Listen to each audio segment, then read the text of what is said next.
Nessa aula, iremos falar sobre o assunto Filosofia do Trabalho. Iremos falar sobre os seguintes tópicos: características e história, papéis no trabalho, o trabalho na história, como na antiguidade, idade moderna, idade contemporânea, pré-história, enfim, e alienação, trabalho alienado e consumo alienado. Bem, todo mundo trabalha, trabalhou ou ainda vai trabalhar. Com isso, o trabalho passa a ser algo banal, como nós conhecemos. Bem, o trabalho é relacionado e às vezes confundido como emprego remunerado. Mas você já parou para pensar e procurar realmente o que é o trabalho e para que serve? Começamos a nossa análise por uma das teorias do tema com o filósofo alemão Karl Marx. Ele falava que o ser humano ele tinha como função trabalhar para ir atrás e conseguir um objetivo. Papéis do trabalho. Para que serve o trabalho? Qual sua função? Temos dois aspectos de trabalho, o aspecto individual e social. Aspecto individual. Por sua vez, o trabalho de modo individual tem por objetivo expandir energia, desenvolver habilidades, tais como a criatividade e seus potenciais. Através deste, o ser humano é capaz de efetivar diversas mudanças socioculturais e no mundo. Aspecto social.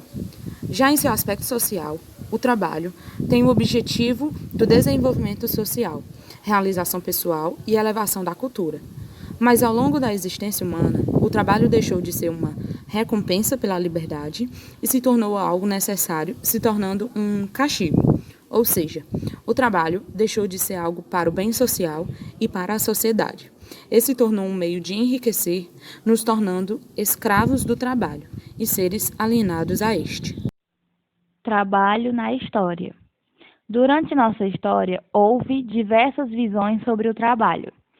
Visões tais como quem deve fazer e como fazer determinada atividade. Pré-história.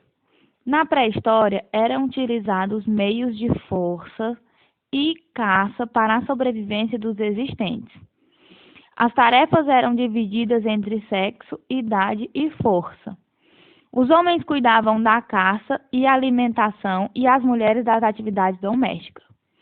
Como dependiam da caça para alimentação e vestimenta, e pelo fato de não se fixarem em uma só localidade e por falta de segurança e alimentação, eram conhecidos como grupos nômades.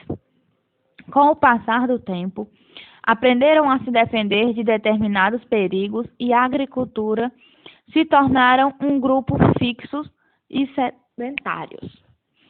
Antiguidade. Na antiguidade, o trabalho bruto, manual, começou a se tornar algo de menor importância e, com o tempo, se tornando desnecessário e comparado a animais. Com isso, o trabalho intelectual já estava se tornando requisitado para aqueles que desejavam se dedicar à cidadania. Durante a Idade Média, o trabalho intelectual não deixou de estar em alta, e sim valorizado ainda mais. Porém, passou a ser um sofrimento, pois para os cristãos ele era entendido como aprovação e fortalecimento espiritual. Na Idade Moderna, o trabalho volta a ser valorizado, pois o catolicismo é contestado, surgindo os protestantes, ou que são outra visão religiosa, onde eles visam sucesso econômico. Segundo Max Weber, a ética protestante e o espírito capitalista têm relação relevante devido à ética protestante. Valorizar a busca da riqueza. Na Idade Contemporânea, Frederick Hegel define o trabalho como conhecimento.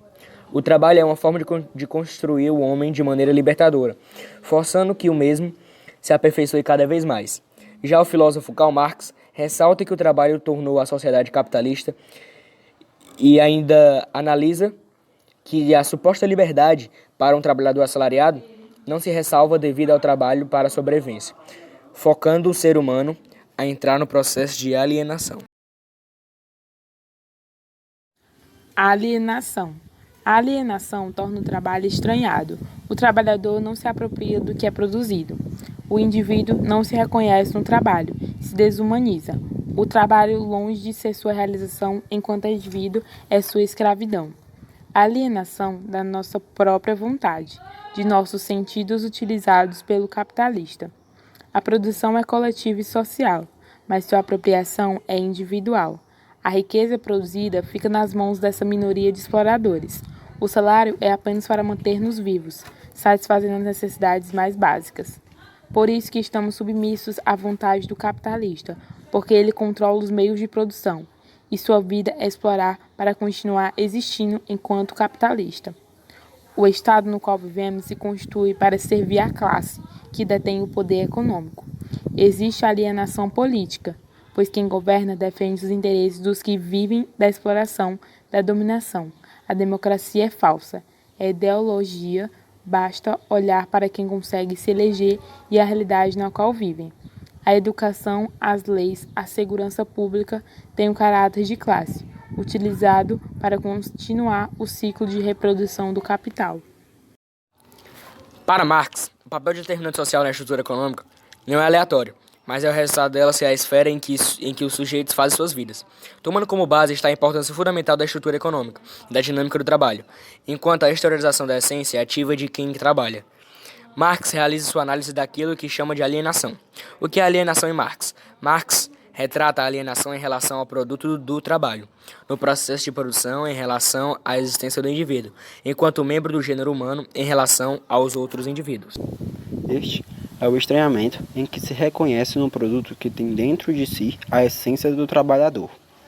É a pobreza gerada ao trabalhador, enquanto, ao mesmo tempo, se gera a riqueza do capitalista.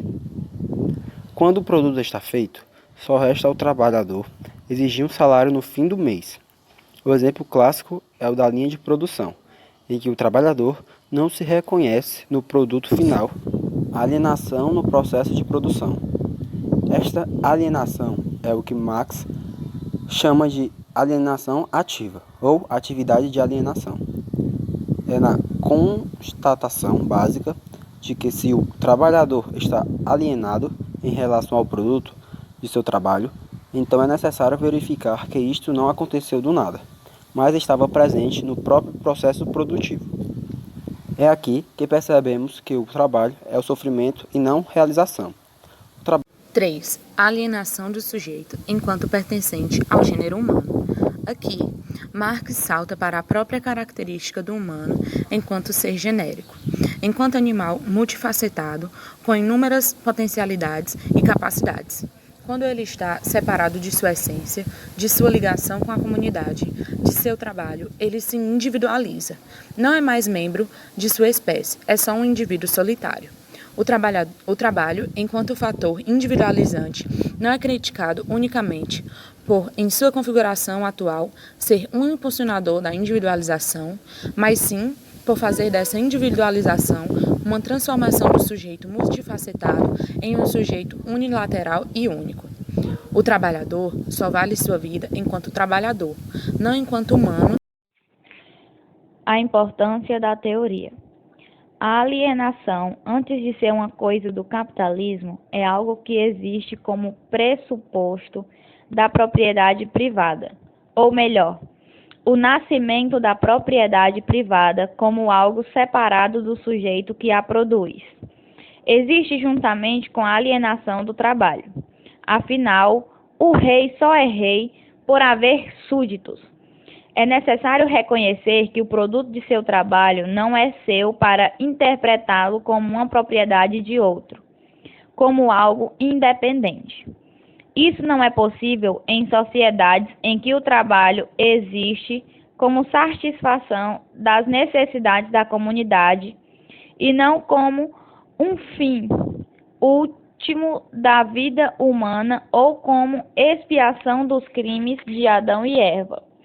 Somente como conhecimento da separação do produto do trabalho e do trabalhador, que a propriedade privada pode tomar forma da maneira como experimentamos atualmente. Consumo alienado. Consumo alienado é, segundo Karl Marx, uma forma de dominação, cuidado com seus desejos de consumo. Você pode estar fazendo a vontade de outra pessoa e não a sua, No mundo em que se predomina a produção alienada, também o consumo tende a ser alienado. A produção em massa tem por corolário o consumo de massa. O problema da sociedade de consumo é que as necessidades são artificialmente estimuladas, sobretudo pelos meios de comunicação de massa, levando os indivíduos a consumirem de maneira alienada.